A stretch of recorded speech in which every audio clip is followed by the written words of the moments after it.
साथियों, पिछले कई दिनों से लगातार हम लोग भारतीय जनता पार्टी की सरकार की चीन नीति पर हमला बोल रहे हैं। उसका कारण बड़ा स्पष्ट है।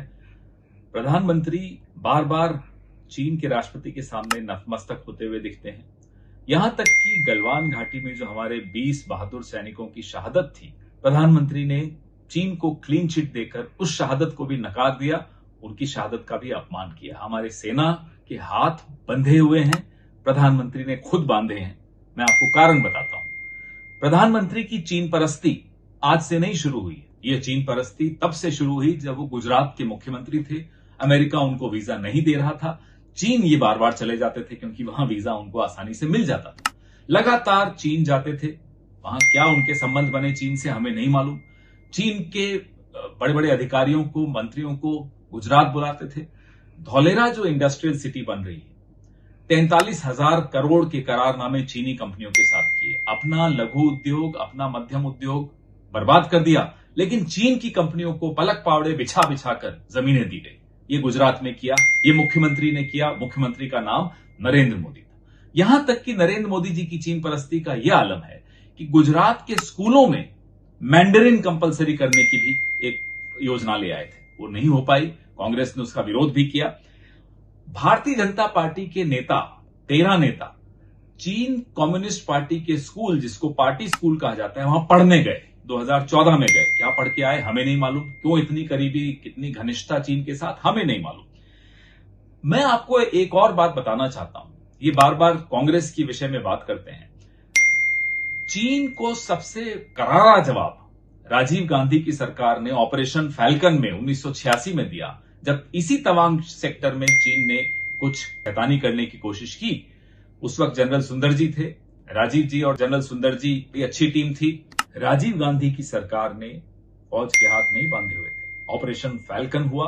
ऑपरेशन फैल्कन जब हुआ, चीन घबराहट के मारे नेगोशिएटिंग टेबल पर आया। फ्लैग मीट हुई, नहीं तो वो फ्लैग मीट भी नहीं होनी थी। फ्लैग मीट के बाद चीन पीछे हटा। पीछे हटने के बाद राजीव गांधी ने उस मौके का पूरा फायदा उठाकर अरुणाचल प्रदेश को एक राज्य घोषित किया। यह होता है राजनीतिक इच्छा शक्ति। आज की तरह नहीं, मुंह खोला तो क्लीन चिट दी, अन्यथा मुंह ही बंद रखा चीन पर। ये चीन से घबराहट प्रधानमंत्री की, इसके पीछे कोई राज है। वो राज क्या है, ये पूरा देश जानना चाहता है। आप चीन के आगे नतमस्तक क्यों हो जाते हो? आप चीन के आगे घबरा क्यों जाते हो? आप क्यों चीनी कंपनियां, वो भी ब्लैकलिस्टेड चीनी कंपनियों को ठेके दे देते हो? आपका क्या रिश्ता है चीन से?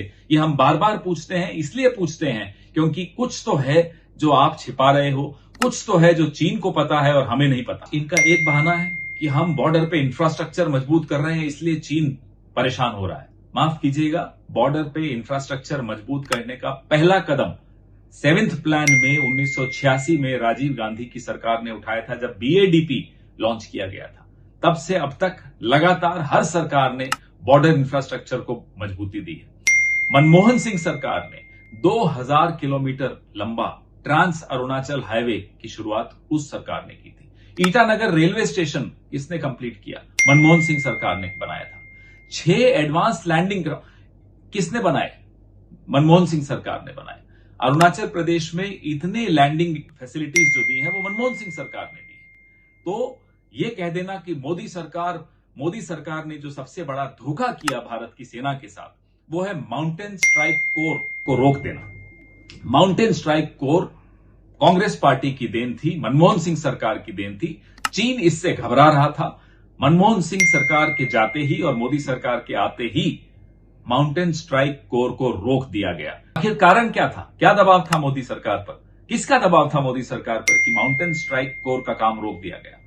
क्यों उसको आपने बजट नहीं सैंक्शन किया? क्यों आपने उसको एकदम ठंडे बस्ते में डाल दिया? क्या चीन का दबाव था? और अगर चीन का दबाव था, तो आखिर कारण क्या है कि चीन के आगे आप दब जाते हैं मोदी जी?